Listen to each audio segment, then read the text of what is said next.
The night my husband raised a champagne glass with another woman on his arm, laughing like a man who had just been set free. I was sitting at a conference table across town, signing my name to a real estate portfolio worth more than everything he thought he owned in this world. He celebrated his freedom that night, and I sat there, calm, still water, and let him, because I already knew something he didn't. I had already decided what came next. Stay with me until the very end of this story, because the way this ends will completely change how you see who actually holds power and who only thinks they do. People used to describe me in one word: quiet. That was it. That was the whole introduction. "Oh, that's Victor's wife. She's quiet." And they'd smile politely and move on to talk to someone louder, someone brighter, someone who took up more space in a room. I never minded. I learned a long time ago that the ones who talk the most in a room usually understand the least about what's actually happening in it. My name is Paulette, and for 14 years, I was Victor's wife. I want you to picture me the way the world pictured me. A round-faced woman in sensible shoes, hair always neat, never dramatic. I brought food to gatherings. I remembered everyone's birthdays.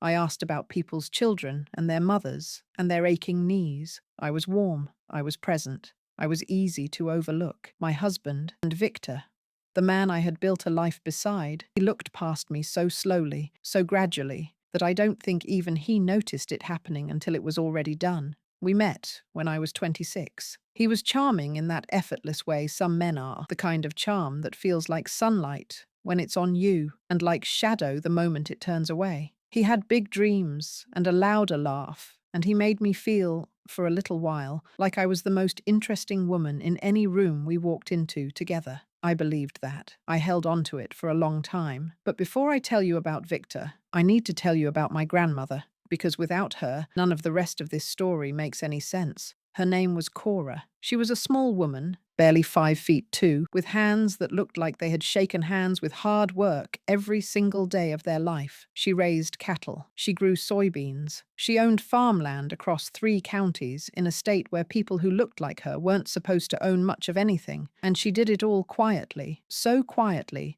that even people who lived near her land for decades had no idea how much of it she actually owned. Grandma Cora used to sit with me on her porch in the evenings, and she'd say things that didn't fully make sense to me until years later. She'd say, "Paulette, a woman's power is not in what she announces, it's in what she arranges." She'd say, "Never show a man your whole hand, not because you're hiding something wrong, but because some men, the moment they see what you have, they stop seeing you." I was maybe 15 when she first said those words to me. I nodded like I understood. Not yet, but I stored them, the way you store a winter coat in summer, knowing the season will come when you'll need it. When Grandma Cora passed, 2 years before I married Victor, she left me everything: the farmland, a stake in a small regional bank that her father had helped establish decades before, 3 commercial properties in town, and a private portfolio of loans she had been quietly collecting interest on for 30 years. Loans made to local businesses and families, managed through a small firm her lawyer had set up on her behalf.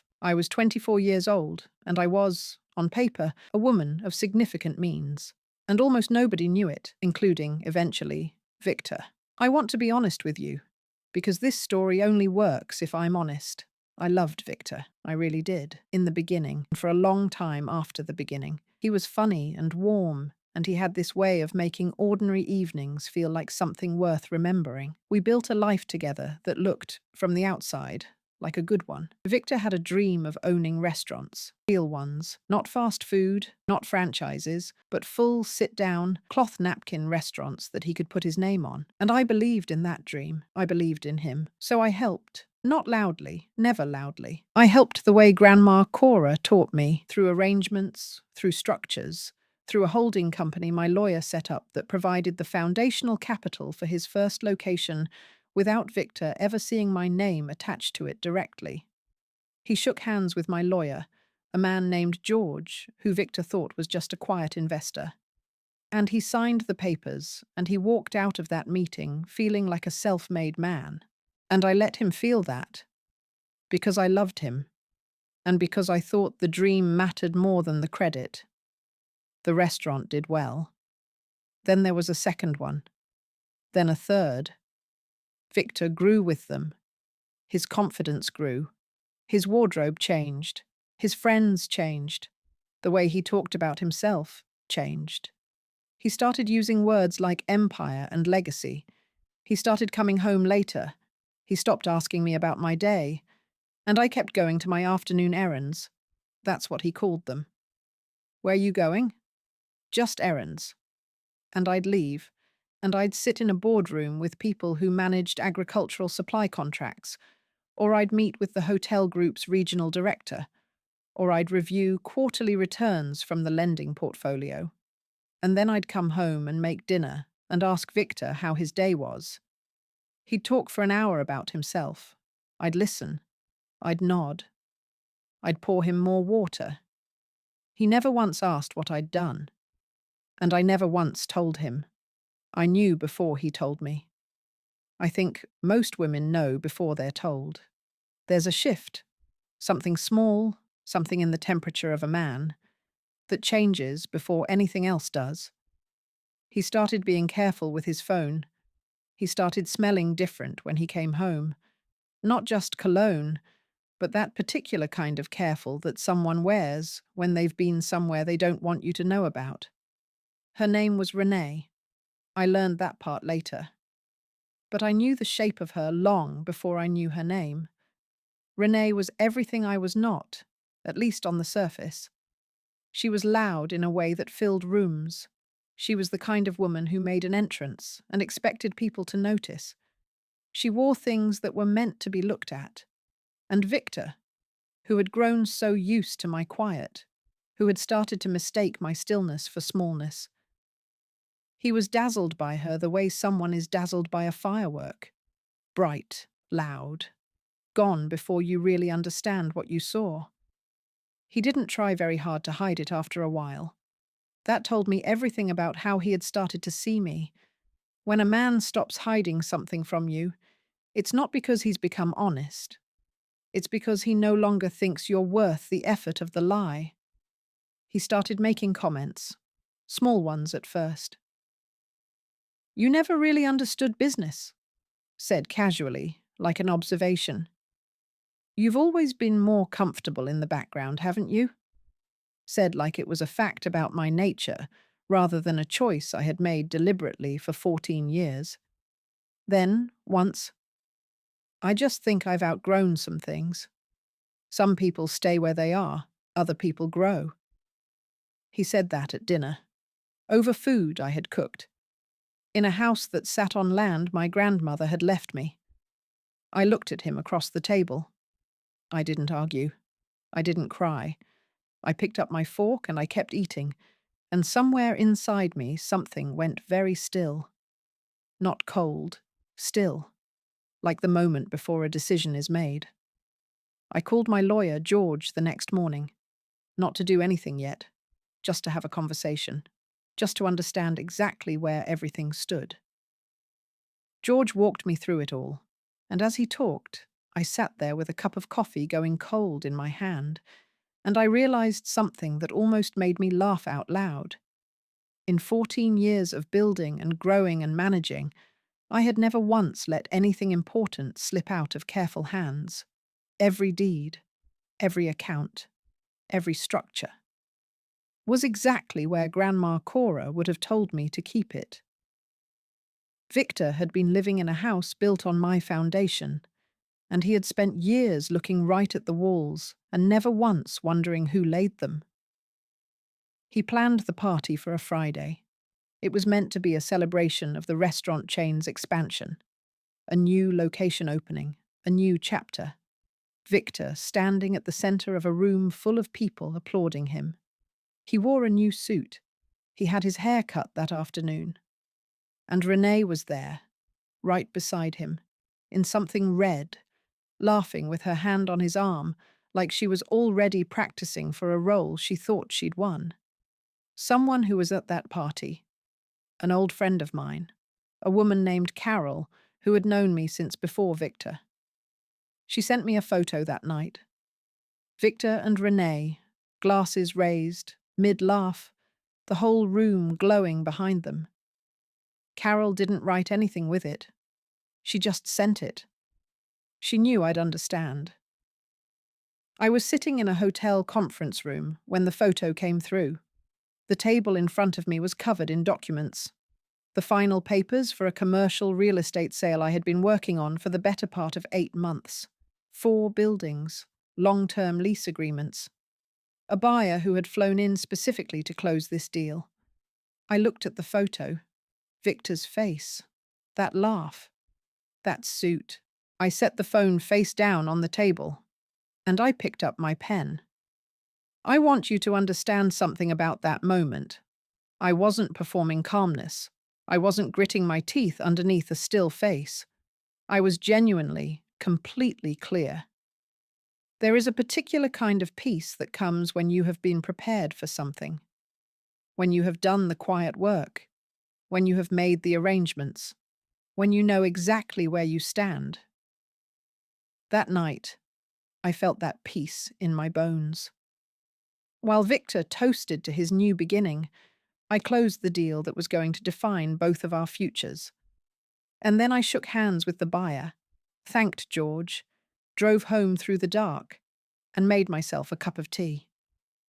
I sat at my kitchen table until almost midnight. I thought about Grandma Cora. I thought about her porch. I thought about everything she had ever said to me, all those evenings when I was too young to understand and too smart to forget. And I whispered something to her, out there in the dark. I think I'm ready now. Victor came to me 3 weeks later and told me he wanted a divorce.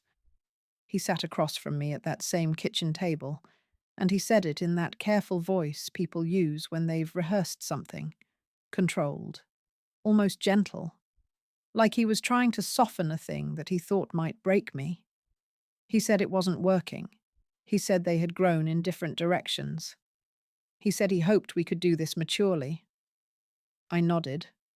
I told him I understood. I told him to have his lawyer contact George. He blinked. I think he expected something else. Tears, maybe? Or pleading. Or the particular kind of devastation that confirms to a person that they were the most important thing in someone's world. I gave him none of that. And I watched something flicker across his face. Not guilt, not quite.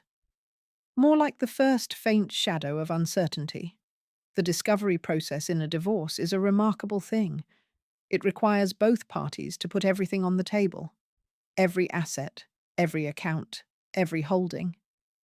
And Victor's lawyer, a confident man who came into those early meetings like this, was going to be simple. He began requesting documentation, and the documentation began arriving.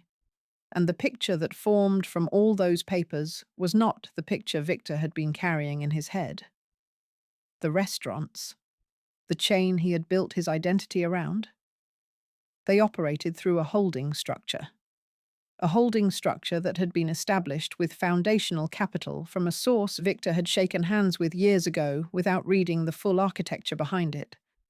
The buildings 3 of those restaurants sat in, owned outright, by me. Not jointly, by me alone, through a trust established before the marriage. The house? Grandmother Cora's land.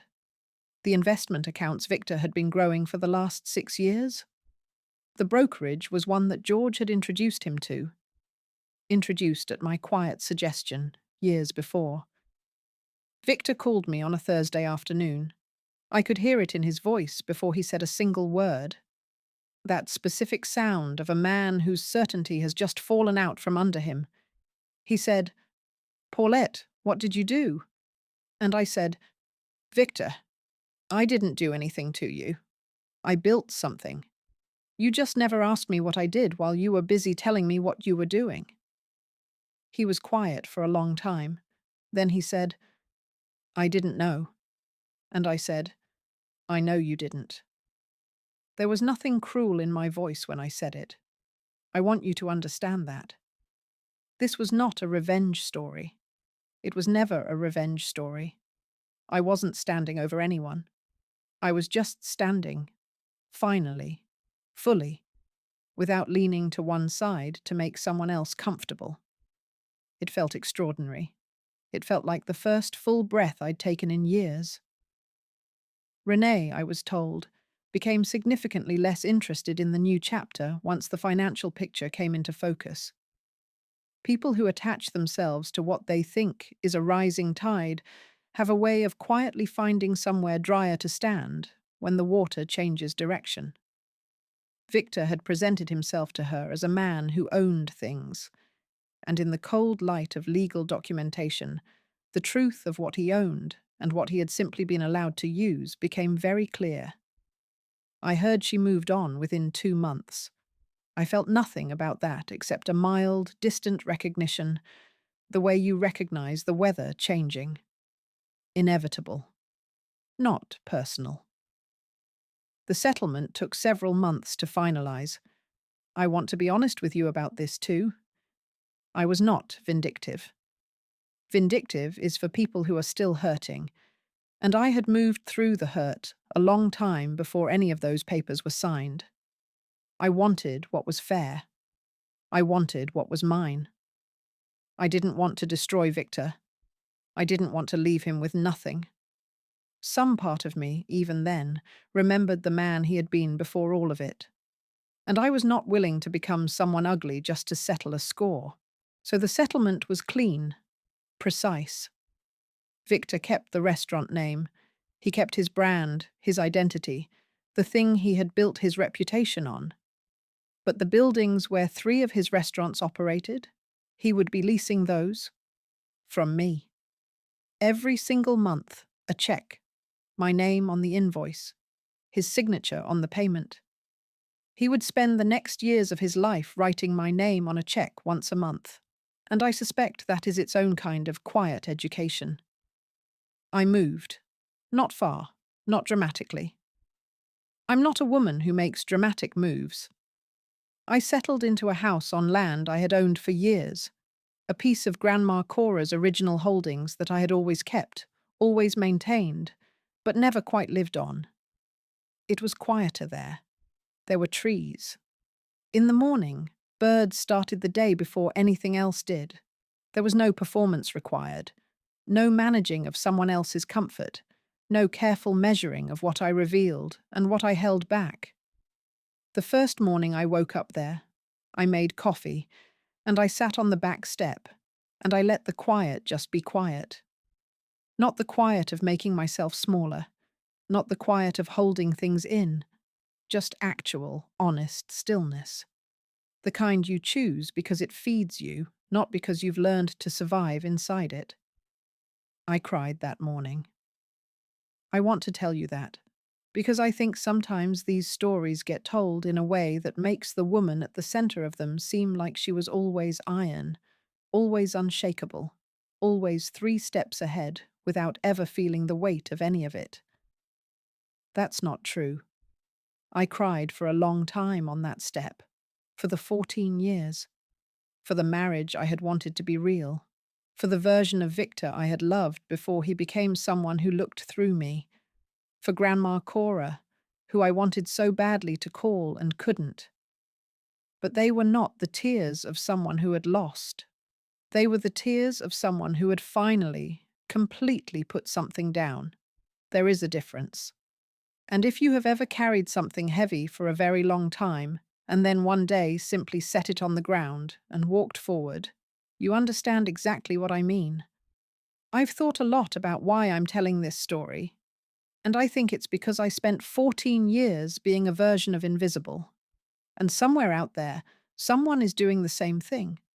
Not because they're weak, not because they have nothing, but because they were taught, the way I was taught, to build quietly, to move carefully, to let their arrangements speak louder than their announcements.